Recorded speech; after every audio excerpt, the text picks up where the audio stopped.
will be. Don't mind me, you guys. I'm just learning the words. Okay, we'll go to that. We'll go back to that. And you guys know it, so come on.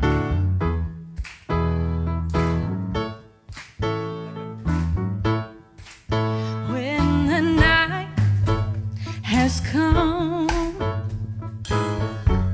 and the land is dark and the moon is the only light we'll see.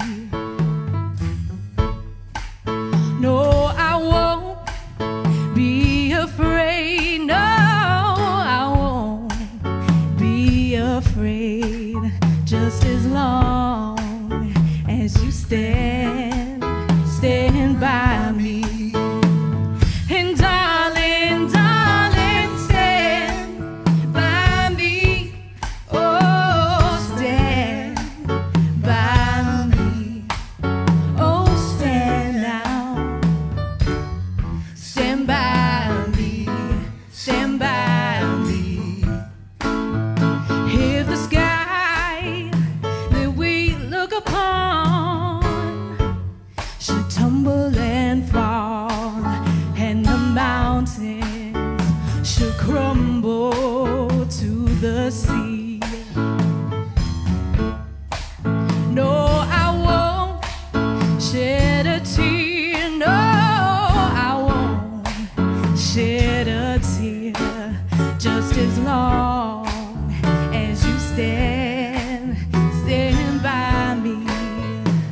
And darling, darling, stand by me. Oh, stand by me. Oh, stand now. Yeah, stand by me. Stand by me. Yeah, everybody, look at everybody next to you and see yourself in them. We are all together.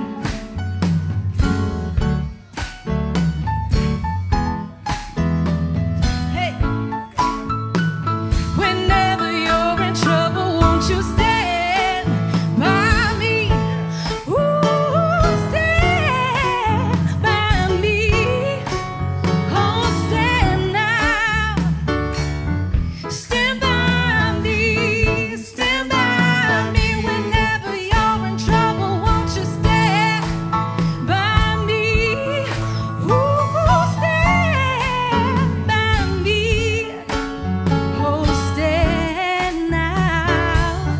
Stand by me. Stand by me. Ooh,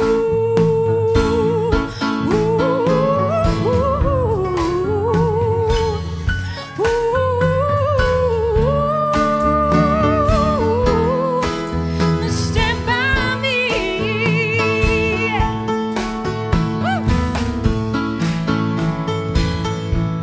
Oh, yeah, baby.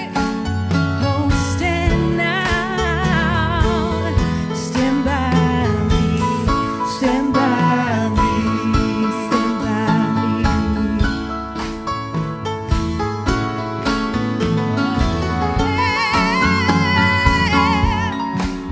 Won't you stand now? Stand by me.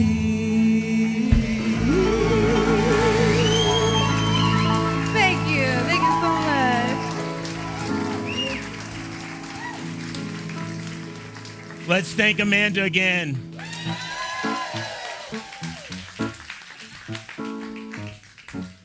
You sound like us. First, our land acknowledgement. I acknowledge the Pat Win, the Maidu, and the Nisenan First Peoples for their original and continued stewardship of this land upon which this center stands. My title this morning is Problem or Possibility. I am in your email today. Are you a problem lover or a possibility thinker? Our spiritual principle says that there are infinite possibilities, but can you see them? Can you see them in the problem? Do you just only see the problem? We're back in the 4 pivots, Reimaging Justice and Reimaging Ourselves by Sean Ginwright. And we're at the 3rd principle here. We have been working with a theme from his book that says that social change is deeply connected to our own healing, reflection, and well-being. Now, Dr. Ginwright in his book tells a story about his wife, which I am sure got him in trouble. I'm sure it did. So his wife and his daughter were on their way to the airport, so they got an Uber to the airport. And so on their lawn is a sign that says, "In this house, we believe no human is illegal," followed by Black Lives Matter and kindness is everything. As he summarizes, that San Francisco progressive stuff. So his wife noticed the driver was looking at the sign and reading the sign. So she said, "Good morning, how are you?" But he didn't say anything. So then she said, "Well, how are you doing today?" But he didn't respond. Then she said, "Nice day, isn't it?" And the driver did not respond. She decided that he was conservative, considering his race and his age, and she said to herself, "I bet his stomach is turning upside down with that sign." She continues, "And I know he's upset that he's driving 2 Black women." So she goes on, she doesn't end. That's what I'm saying, she was in trouble. His racism must be raging right now. She had put all of this together. So she asked him, "What do you think about the sign?" And he didn't respond. This is when you are not aware, okay? So she says to her daughter, who is in the Uber with her, "Is he really ignoring me?" And the daughter takes out the headphones out of her ears and said, "No, he's not ignoring you. He didn't hear you. If you look at the sign, it says that he's deaf."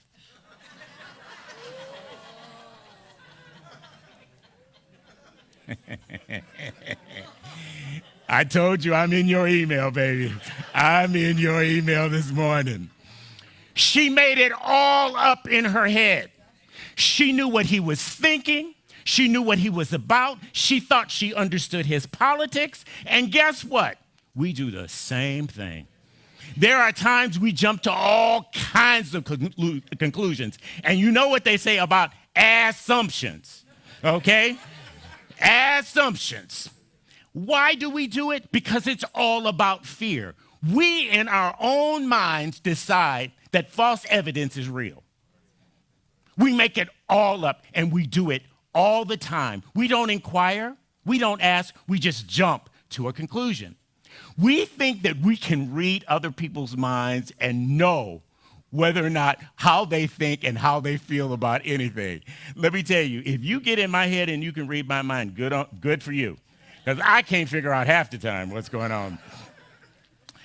But she felt she understood his intent, and we're the same way. His motivation as well as his feelings. She's totally sized him up, and he's never opened his mouth. So are you a problem lover or a possibility thinker? We are returning to the 4 pivots. And these are reimaging justice, reimaging ourselves. That's the purpose of this book. And remember, a pivot is not a total turn. It's just an adjustment. Sometimes you are on the right road, but you may need to make a little bit of a pivot because you get some insight that you didn't have before. So you make a pivot. We discussed the first pivot. What was that? Awareness. I know the part you remember. It's your asphalt. Yeah. It's your asphalt. It's awareness because you need a lens and a mirror for self-reflection. If you only, as she did, only work with your lens and you don't have a mirror for reflection, you are going to have a narrow perspective and you will not understand where your consciousness is. Because guess what? You ain't responsible for nobody else's consciousness but your own. So you can spend time worried about and drawing conclusions about what someone else should do and what they think, but guess what? Your business is to mind your business. Whatever road you're on, it is your asphalt. Now, you don't choose every road that you're on. Things happen to us that we don't have any control over. But the point of it all, it is your asphalt. And since it's your asphalt, it's your responsibility. You are not to blame, but you are responsible. Blame gives your power away. Responsibility retains our power. It gives us freedom and control over our own consciousness. Don't give that away. There is no way in the world I'm going to blame someone else and believe that someone else is responsible for my happiness. You can't make me happy. It takes a whole lot to keep me happy. So I need to be in that as well as you. Responsibility. The second pivot of it all is connection. And we talked about the movement from transactional to transformational. And I shared the story about one of my staff members. And there is just sometimes, though, you just want to keep it moving, right? You just want to keep it moving. You don't want to get involved. You don't want to get entangled. You just want to write a check and get it over with. We don't want to take the time. We don't want to get engaged in the attention. And Lord knows, I confess, I don't want to get involved. I don't need to know. I don't need to know. I just want to write a check and go about my business. But the thing about it is you don't have transformational relationships unless you get to know people and they get to know you. You've got to be authentically share yourself with other people. You have to take that risk. And if you don't, guess what? They like somebody that you are not. They like a figment of your imagination, not you. We don't think, though, that we should get involved. We just want to fix it. Just tell me what it is, let me fix it, and let me go on for here. I just want to keep it moving. I just want to write the check, make the donation. I'm not going to get engaged. I'm not going to get involved. But that's only a transaction, and that's not transformation. And we are not going to convert consciousness without having transformational relationships, first and foremost with ourselves. No matter what we do, we have to understand that we have to get involved in it for it to change. Even in a world that tells you that you're not a part of it, that you're outside of it, that you don't fit, that you're not a part of the mainstream, that you certainly aren't part of the mainstream. And the world will tell you that, and you have to be comfortable and understand that I belong, whether you think I do or not. I belong. I know that, yes, you may consider me an outsider, but I'm right in the middle of the will of God. Right in the middle. And as long as I know I'm in the middle of God, you can think about anything you want about me. I'm not responsible for what you think about me. And then hopefully you feel the same way. It would be best, though. The idea is it would be best if you changed. And I'll tell you, I'm not looking for you to change. It's about all that you are coming forth, not changing. And he writes, the first question we should ask is not what we should do, but we should ask, what should we become? And I then draw the conclusion from that, you need to become who you are. Not what somebody else conceives that you should be, not the figment of your imagination of what you made up, but you should be who you are because God came in the earth as you. And how dare you not live up to your abilities? How dare you not live up to your abilities? Because you are just denying the power that is within you. It's all about being authentic. We become here into this expression to express God in creation. And God knows creation needs it. Okay. So expressing the Spirit, that's our role. That's our destiny. That's what we do. Now, I'm not talking about fate. Fate says you have nothing to do with it. Your life is pre-planned. No. What I believe we have is destiny. Destiny, which is a very different issue. Destiny incorporates who I am, the decisions I make, and the person that I am. God, I don't believe Spirit's going to ask me to do something that's totally foreign to my own abilities and love. If I didn't like an audience, it would make no sense for Spirit call me to be up here. But I love an audience. I'll talk to anybody as long as there's an audience. We are destined to reveal the divine Spirit. That's what we're destined to be. And it's written another way, to be conformed to the image of the divine. And it's really not something new. You were created in the image and likeness of the divine. And it takes all of us to put this thing together. The way we have created and have been created is the image and likeness of God. And we are not all of God, but God is all of us. Now, belonging gives us the ability to have identity as well as meaning and connection and purpose. So we need to belong. And I hope you feel that you belong here because this is where you belong. We're glad that you're here. We're always glad that you're here. But there are times in life where you just need to keep it moving. You don't need to have transformation. You just need a transaction. When is that? Is when you feel like you don't matter. Keep it moving. When you feel that you are insignificant, keep it moving. When you feel that you are separated from the Spirit, keep it moving. That's when you keep it moving. The third pivot is vision. From problem fixing to possibility creating. Possibility. Oh, that's the good word today. The author was challenged. He tells a story about he's gone all over the world. He's a sociologist, and so he is an expert on why black children don't do as well on standardized tests as others. And he talks about this all over the world, right? And so someone raised their hand and said, so what should I do? He said, I don't know. I thought I was just here to share with you the facts, and you should be able to figure out what to do. He said, I never thought about that I also needed to come up with an idea of something to do. That's when you are stuck in the problem and you are not birthing the possibility. He said, I never thought about the solution. So what about you? Are you a problem lover? Do you only see the problem when all the possibility is there? Can you see the possibility? Do you know it's there right in the middle of the problem? That's where the possibility is. The problem is present right in the problem. Something is trying to come forth, and you are the one to manifest it, and that is why the problem is there. But if we only nurse the problem and not birth the possibilities, change will not come. That's how evolution happens, is that, and how we unfold in life is that it comes forth from within us. And it's not comfortable a lot of the time. It's not comfortable, but it is what we were birthed to do. So the problem is not here to take you out. The problem that you have is here to birth something new, to birth possibility, not to be lost in the problem. When you think about the social problems that we have in the world or the personal problems that we have, do you just have a laundry list of the problem? Or can you at least conceive the possibility that things could be different? If you don't, you'll get in the cab and draw all kinds of conclusions about somebody on face value.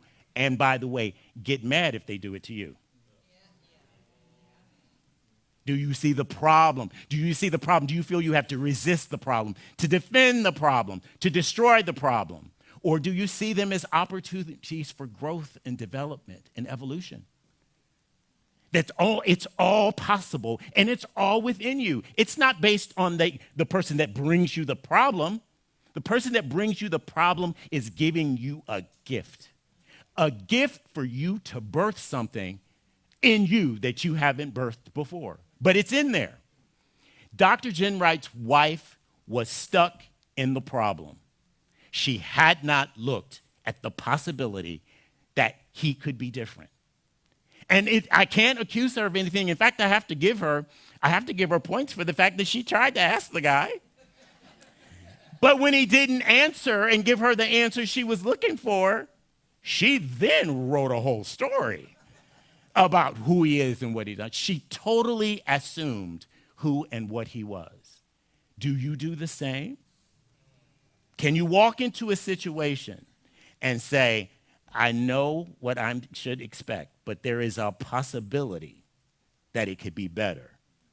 Just a possibility. I'm not asking you to blindly walk through life with rose-colored glasses like you don't know what you're walking into. But you still have to believe in the possibility, because if you don't, you're not going to see it. If you don't see possibility in the problem, you won't see it. You will totally draw the wrong conclusion because you will make it up. You will take false evidence and make it real. And that's all what fear is. She thought the man hated her lawn signs. We don't even know if he ever saw her lawn sign. And I love when I hear people say, she thought she knew. I know when people make that judgment about someone else, about what they're doing and what they're thinking and what they're about, it's not fair. In fact, it's not fair because you are jumping to a conclusion. It is only a reflection of us. It is not a reflection of the person we're talking about. That's what it is, the lens that we go through. It's reflecting to us who and what we are. But when he didn't answer, she made all kinds of conclusions about this poor man. Now, she may have been right, but she didn't give the man the opportunity to share himself. She had jumped to all the conclusions. And I'm encouraging you that you don't, because the problem that's going to present itself in your life is not something for you to judge and dismiss. It is to allow something to come forth that is within you. We often just don't want to face the problem, though. We think it is impossible. Things like sexism and classism and all kinds of isms that we can list, we just think they're impossible. If we think they're impossible,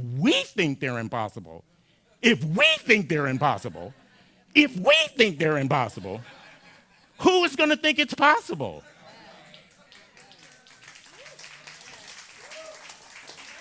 We're the people of the creative process. We teach everybody, plant the seed for the plant that you want to grow, right? We have to believe in the possibility. And when you plant the seed, it doesn't come out of the plant exactly like it went in. It comes out with interest. It comes out with leaves and flowers and fruit. It's far bigger than the seed that you plant. But if you don't plant the right kind of seed, you're not going to get the right kind of plant. It's just the way it is. That's up to us. And the problem that is there, if you nurse the problem, that's all that you will see. I told the group this morning that whenever I'm in an administrative meeting, and sometimes we just rehearse the same thing over and over and over and over and again. And I won't say anything, but I'll just get up on the table. And I said, resuscitating this dead horse. Because we just, instead of looking at the possibility, we decide to just rehearse all the problems. And you rehearse the problem, and then somebody else in the room tells you something worse than the problem that you just shared, right? And then the next person, I know you don't do that. I know you don't do that. But is the challenges that we have in life impossible? They cannot be impossible because they are here. And they are here for us to overcome them. We're not a bystander in this experience. We are right in this with the Spirit. What if we approach the challenges and the problems that we have in life, understanding that the possibility resides right in the problem? It's right there, whatever your problem is. So if you think it's impossible, just think about the word impossible. I am possible. I am possible. So right in the middle of impossibility, you have to understand that the I am that is within you makes it possible. It is willing to come forth if you are just willing to have enough possibility thinking to let it come forth. Didn't say it was easy. And if you call me tomorrow, I'll probably have the same problem. We are all the same. But I'm here to tell you, in the middle of you rehearsing the problem, resuscitating the dead horse that's already got rigor mortis set in, if you cannot get beyond that and understand that right in the middle of the problem is the possibility. And guess what? You are commissioned to bring it forth. It's not someone else's issue. It's all of our issue, because if it's a problem for us, the possibility relies right within each one of us. And so it is.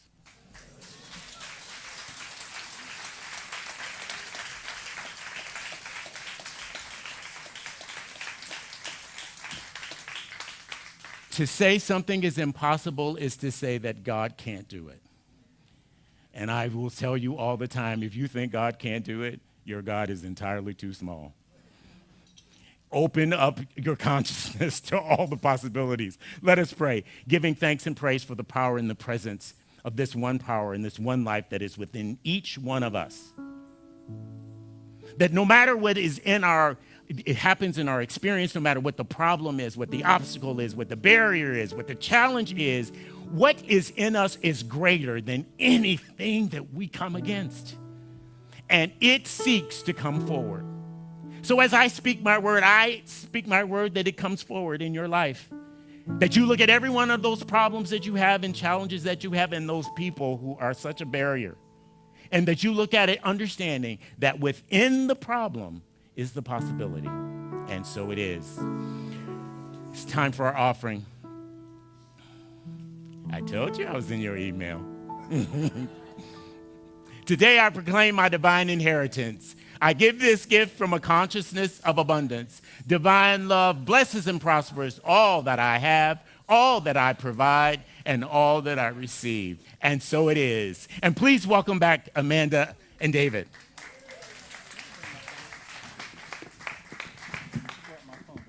Thank you. Speaking of bringing forth, I'm just going to go for it. Possibilities, right?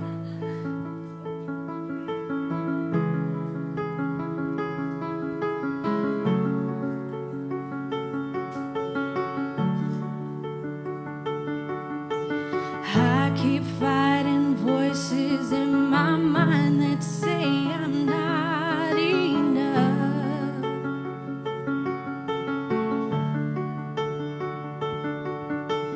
Every single lie that tells me I will never measure up.